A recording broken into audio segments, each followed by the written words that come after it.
C'est vendredi. Merci de suivre ce dernier numéro de la semaine au sommet de cette édition.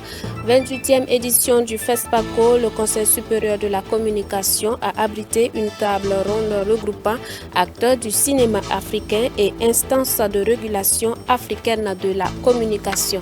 Mesdames, Mesdemoiselles, Messieurs, bonsoir.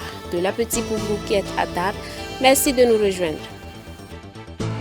Nous ouvrons cette édition par le carnet d'audience du Premier ministre Apollinaire Kilem de Tambela, chef du gouvernement burkinabé, qui a reçu 2 ambassadeurs pour des questions de coopération bilatérale. Plus de détails avec Odette Zongena, Gédon Tapsoba. Dans le cadre du renforcement des relations entre les États-Unis et le Burkina Faso, l'ambassadrice du pays de l'oncle Sam, Sandra Clark, a passé en revue leur coopération bilatérale avec le chef du gouvernement burkinabé, surtout que le pays de Joe Biden reste un partenaire privilégié dans le domaine de l'assistance humanitaire avec un financement en 2022 de plus de 24 milliards de francs CFA en guise de soutien aux personnes vulnérables vivant au Faso, ou encore dans la lutte contre le terrorisme avec une assistance de plus de 33 milliards de francs CFA. Ce matin, j'ai eu l'honneur de rencontrer pour la première fois Monsieur le Premier ministre et c'était une visite de courtoisie, mais aussi de faire le point sur toutes les activités et les programmes que nous avons avec le Burkina Faso. Donc on a touché sur des questions humanitaires, des questions de la transition, la coopération dans le secteur du développement et aussi le secteur de la sécurité. Et c'était une première rencontre et j'espère de rencontrer Monsieur le Premier ministre encore dans le futur pour avoir un bon dialogue entre les États-Unis et le Burkina Faso sur plusieurs sujets. Mais bien avant, c'était le ministre des Affaires culturelles, du patrimoine historique, du tourisme et de l'artisanat de la République du Tchad et sa délégation qui avait entamé les échanges avec Apollinaire Joachim Kilem de Tambela. Au menu des discussions, les questions touristiques, artisanales et culturelles.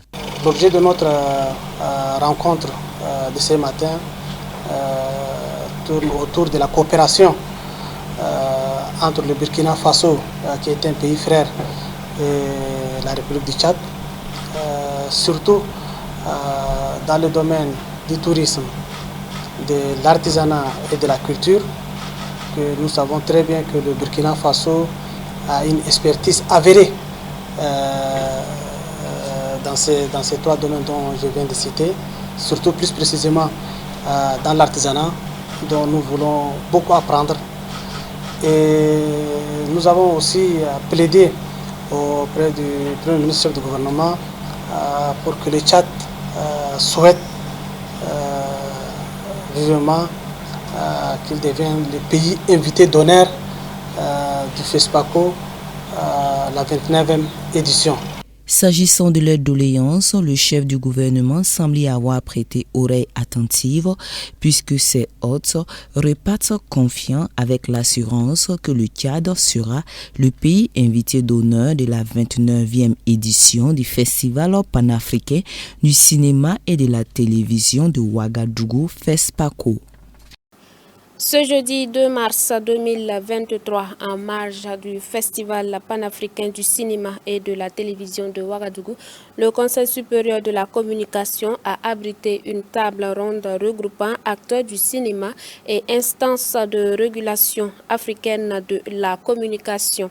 Cinéma d'Afrique et culture de la paix, rôle des instances africaines de régulation de la communication fut le thème de ce cadre d'échange placé sous la présidence du secrétaire exécutif du réseau des instances africaines de régulation.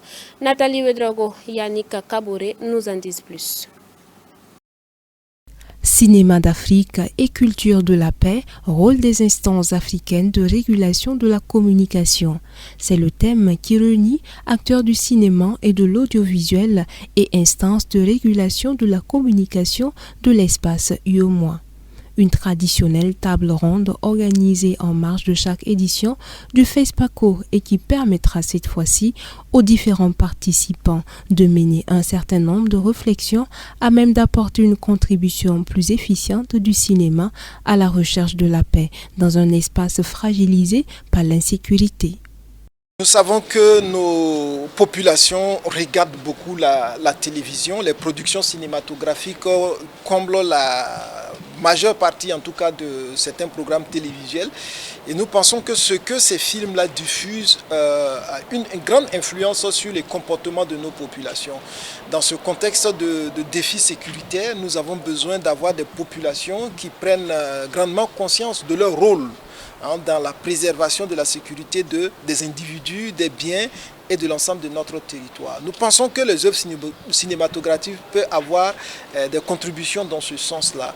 Et c'est pourquoi nous, régulateurs, qui sommes vraiment attentionnés sur les questions de violence, nous sommes dit que ce serait judicieux qu'à cette occasion-là, on réfléchisse avec les acteurs du monde du cinéma pour voir comment est-ce que notre contribution, tout en régulant ces aspects liés à la violence, aide à ce que leur production soit plus visible sur les médias africains et contribue justement à ce que chaque citoyen, chaque téléspectateur africain devienne acteur de sa propre sécurité, de la sécurité de ses frères et sœurs à côté de lui et de la sécurité de nos territoires.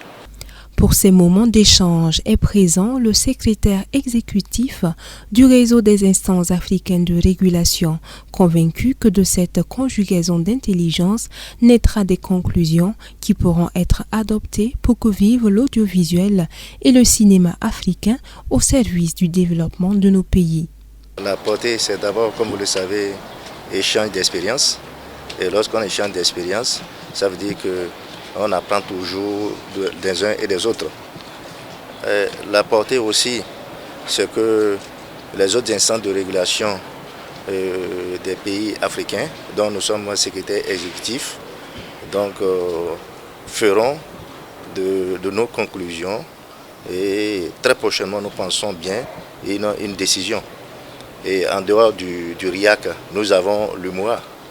Et au niveau de l'UMOA, vous savez aussi qu'il y a les directives et nous luttons pour que nous puissions harmoniser désormais nos façons de faire, au moins d'abord au sein donc de l'espace UMOA.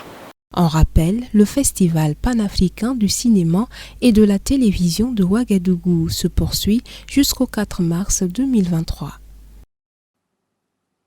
Un autre sujet dans cette édition, l'église des Assemblées de Dieu du Burkina Faso a un nouveau temple. Dans la région ecclésiastique de Borogo, le temple Elim, dirigé par le pasteur Jonas Tondé, a officiellement ouvert ses portes au peuple de Dieu dimanche dernier. Le reportage avec les images de Yannick Kaboré.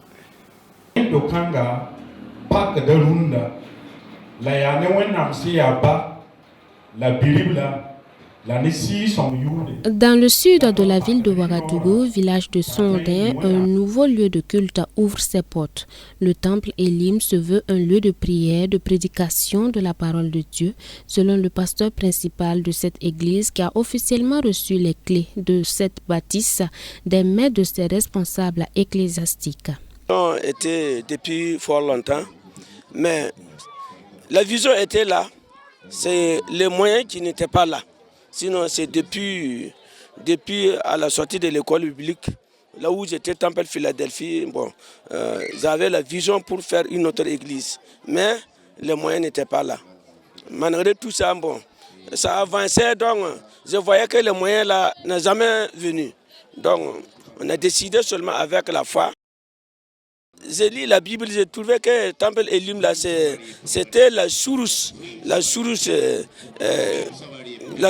d'eau vivante. Donc voilà pourquoi quand j'ai vu le lieu et puis j'ai prié, c'est ça qui m'a venu à l'idée. Donc voilà pourquoi j'ai décidé de donner le nom Temple Elim. La prière, l'évangélisation, puisque mon travail là même c'est l'évangélisation, donc c'est prière et puis évangélisation. Pour les premiers responsables de la sous-région de Bogodoko Sud, les attentes sont que plusieurs âmes soient sauvées dans ce village et que l'évangile de Christ soit de plus en plus proclamé. Ce que nous attendons vraiment est que des âmes soient sauvées, voilà, que l'Église agrandisse. Présentement, avec une nouvelle église, nous savons bien qu'il n'y a pas beaucoup de fidèles. Mais ce que nous attendons est que Dieu étende sa main puissante, qu'il sauve des âmes, afin que les années à venir, nous puissions connaître en tout cas un succès.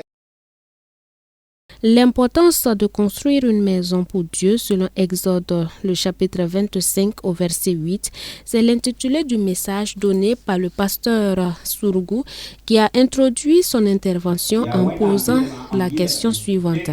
Quelles sont les raisons pour un homme de construire une maison pour Dieu qui, à lui seul, a créé tout l'univers?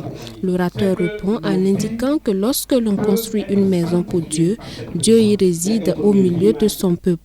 Il sanctifie le lieu et il y manifeste sa gloire. Représentant de la région de Bogodoko, l'orateur apprécie cette initiative du pasteur Jonas Tondé.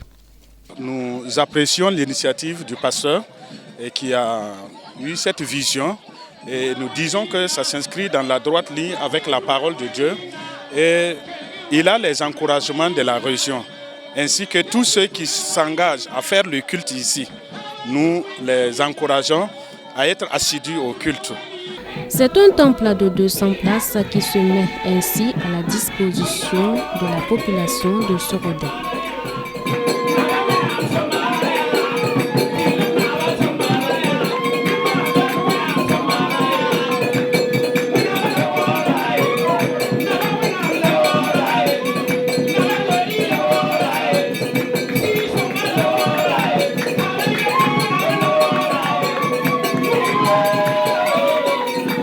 Toujours dans la même dynamique, l'église des Assemblées de Dieu Yahvé Jireh de Watinoma a célébré ses 25 ans d'existence.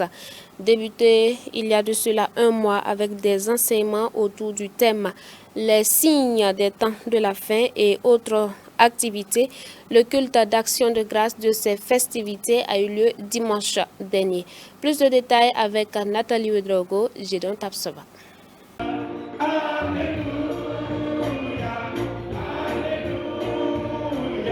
Il était une fois, dans la région ecclésiastique de Nongro-Mason, une église du nom de Jéhovah Jireh de Watinoma. Tout a commencé par une cellule de prière regroupant quelques personnes, puis un hangar et un petit bâtiment. Aujourd'hui, 25 ans après, et avec bientôt un nouvel édifice, l'heure est à l'action de grâce. L'occasion de marquer un arrêt afin de célébrer Dieu pour sa fidélité, pour ce qu'il a donné de vivre à cette communauté depuis 1998. Que toute la gloire revienne à Dieu ce matin. Car tout ce qui a été fait, c'est par lui que tout a été fait. Et c'est à cause de lui que tout a été fait. Psaume 115, verset 1. Non pas à nous, Éternel, non pas à nous, mais à ton nom, donne gloire à cause de ta bonté et à cause de ta fidélité.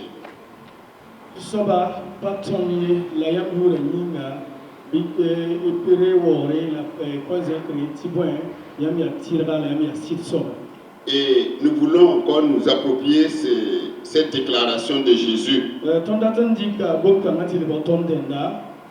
Nous sommes des serviteurs inutiles. Nous avons fait ce que nous devions faire. Toujours pour rendre gloire à Dieu. Nous pouvons lire le psaume 90, verset 1. Prière de Moïse, homme de Dieu.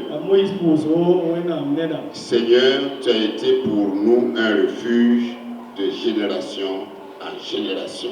Un mois durant, les petits plats ont été mis dans les grains avant l'apothéose de ces 25 ans, scellés par ce culte d'action de grâce. À travers un enseignement sur les signes des temps de la fin, un autre intitulé « Marche devant ma face et sois intègre » de Genèse 17, verset 1, des moments de témoignage et un concert, l'église Jéhovah-Jireh a célébré l'Éternel pour ses hauts faits durant ce quart de siècle. On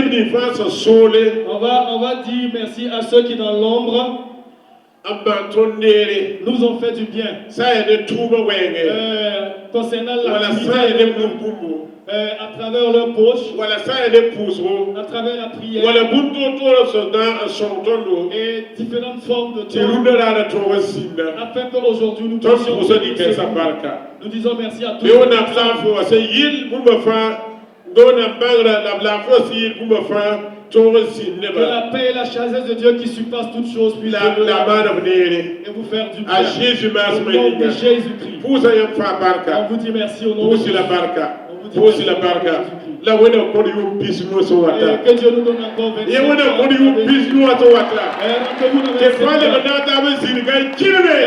À ce culte marquant les 25 ans d'anniversaire de l'Église, plusieurs personnalités administratives, coutumières et religieuses ont rehaussé de leur présence cette célébration.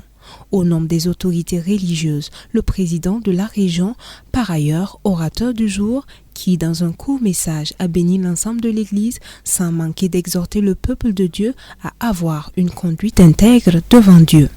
Qui êtes-vous quand personne ne vous regarde? Donc c'est ça l'intégrité. L'intégrité, au fait, c'est la cohérence entre notre vie privée et notre vie publique. Nous pouvons être actifs à l'église et ne pas être intègres. Que le Seigneur nous donne d'être intègres. Si nous voulons être intègres, il faut que nous marchions devant la face de l'Éternel. Et une des qualités d'une personne intègre, au fait, c'est la reconnaissance. Pour terminer, Philippiens chapitre 4 verset nous dit que nous devons alors faire monter des actions de grâce au Seigneur Tout-Puissant. Ton action de grâce détermine la qualité de ton appréciation. Nous avons vu ce qui s'est passé ce matin. L'action de grâce fait revivre. Qu'il bénisse le corps pastoral, qu'il bénisse le corps diaconal, qu'il bénisse les anciens, qu'il bénisse la région de Nord-Massam, que le Seigneur bénisse nos autorités, que le Seigneur bénisse le Burkina Faso. Marchons devant le Seigneur avec intégrité, au nom de Jésus. Amen. La reconnaissance étant le maître mot de ce culte, les pionniers et tous ceux qui ont œuvré à la construction et au développement de cette église n'ont pas été oubliés. Des attestations de reconnaissance leur ont été décernées au nom de leur apport combien significatif à l'église. Nous parlons de découvertes culinaires dans cette édition. Nous sommes au Zimbabwe et nous allons à la dégustation du scone, ce gâteau local vestige de la colonisation. Dans ce salon de thé d'Harare au Zimbabwe, le scone, cette madeleine anglaise, est entrée dans les habitudes culinaires ici. La recette est simple, farine, sel, levure, sucre, beurre et lait, le tout mélangé par les mains expertes de la chef Veronica Makonisi. Le secret se trouve sur cette partie où j'ai commencé, en mettant la levure, le sel, toutes les mesures en fait. Et ensuite, vous devez faire votre pâte. En faisant votre pâte, qui est généralement très importante. Si vous la faites mal, elle ne sera pas consistante. À Harare, le scone se déguste à toutes les heures. Il est plutôt considéré comme un petit déjeuner. Ce petit pain mollet qui se doit d'être dense et aéré à la fois a conquis les papilles des Zimbabwéens. Et tous les salons de thé de la capitale proposent leur scone fait maison. À mon avis, c'est un luxe, c'est un vrai plaisir. Et à chaque occasion spéciale, vous voulez avoir du thé et des scones. Ici, beaucoup considèrent le scone comme une viennoiserie locale et on oublie son origine. Il faut dire qu'il est entré dans leurs habitudes et plusieurs ont réussi à apporter leur touche personnelle. C'est devenu un mélange intraculturel, donc oui, nous aimons les scones, ils ne sont plus britanniques, ils sont à nous. Dans cette boulangerie, les scones sont vendus dès l'aube, 4 pour $1. Chaque jour, quelques 200 pièces sont produites dans ce local et sont introuvables dès la mi-journée. Ces artisans les exposent sur les grandes artères du marché Mbari, signe que cette gourmandise revisitée localement a encore de beaux jours devant elle. Et puis en Géorgie, un projet de loi sur les agents étrangers secoue le pays. Cette loi obligerait les organisations recevant des financements étrangers à se déclarer comme étant des agents d'influence étrangère. Des centaines de personnes ont manifesté jeudi devant le Parlement en Géorgie pour protester contre une loi controversée sur les agents étrangers. Un texte qui ressemble à une disposition en vigueur en Russie depuis 2012 qui vise à contrôler les organisations bénéficiant de financements étrangers. Face à l'inquiétude de la société civile et de l'opposition, le parti au pouvoir tente de rassurer.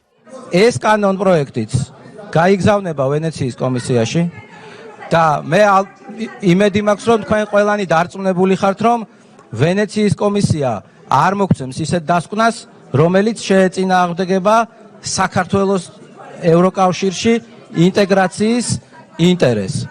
აქედან გამომდინარე ჩვენ ვართ გარანტი იმისა რომ ეს კანონპროექტი თუ იქცევა კანონად იმ სახით რომ ეს კანონი არანაირად არ შეუშლის ხელს ევროპულ ინტეგრაციას. Cette loi obligerait les médias ou les ONG recevant plus de 20% de leur financement de l'étranger à s'enregistrer en tant qu'agents d'influence étrangère. ძალიან მოკლედ რო თქვა და მაქსიმალურად ცხადად არის ის რომ ეს არის შეტევა თავისუფლებაზე. არა რაღაც რამდენიმე არასამთავრობო ორგანიზაციაზე, რამდენიმე მედია ჯგუფზე, არამედ შეტევა თავისუფლების დარჩენილ კუნძულებზე ქვეყანაში. და დღეს რაც ხდება ეს არის ამის უბრალოდ ფიზიკური ვიზუალური დემონსტრაცია იმ პოლიტიკური გადაწყვეტილების რაც მიღებული აქვს ხელისუფლებას. La présidente géorgienne Salomé Zourabashvili a annoncé vouloir poser son veto à cette loi. Un veto que le Parlement peut tout de même outrepasser. Et nous parlons d'innovation avant de terminer cette édition. Une start-up israélienne crée des anticorps à partir d'ordinateurs, couplant ainsi l'intelligence artificielle à la biophysique. Innovation israélienne soutenue par les géants de l'industrie pharmaceutique comme Pfizer ou AstraZeneca. L'objectif, pouvoir développer une technologie qui aidera ensuite à trouver des nouveaux anticorps qui pourront ensuite servir de médicaments. La start-up israélienne Denovai a trouvé la révolution, créer des anticorps, le tout par ordinateur, une méthode qui utilisera l'intelligence artificielle et la biophysique. Si la technologie est développée correctement, nous serons en mesure de concevoir de nouveaux anticorps thérapeutiques en partant de zéro, de développer des anticorps qui s'attaquent à de nouvelles cibles pour lesquelles il n'existe actuellement aucun anticorps, de manière à pouvoir traiter des maladies qui ne sont actuellement pas traitées par des anticorps.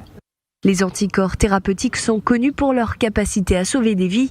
Problème, le processus de sélection est long et coûteux et dans beaucoup de cas, il ne permet pas d'identifier des anticorps efficaces.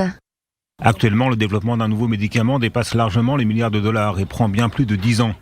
Avec l'aide de l'apprentissage automatique et des technologies numériques de l'intelligence artificielle, nous allons pouvoir réduire ce temps de plusieurs années à plusieurs mois, voire même plusieurs semaines ou plusieurs jours, pour arriver à le faire bien plus rapidement et par un processus qui sera non seulement moins coûteux, mais également bien plus précis et qui offrira de meilleures chances de succès.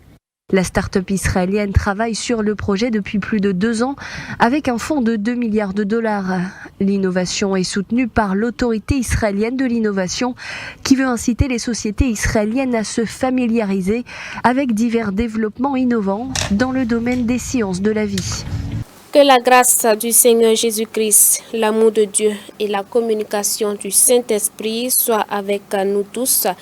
et à Dieu seul la gloire, tiré de 2 Corinthiens du chapitre 13 au verset 13. C'est sous cette assertion biblique que nous terminons cette semaine. Demeurez bénis en Christ Jésus. Vous nous avez reçus depuis les centres de santé, également les centres pénitentiaires. Demeurez bénis en Christ Jésus. Bonsoir à vous. Aristide Ouedraogo a réalisé cette édition.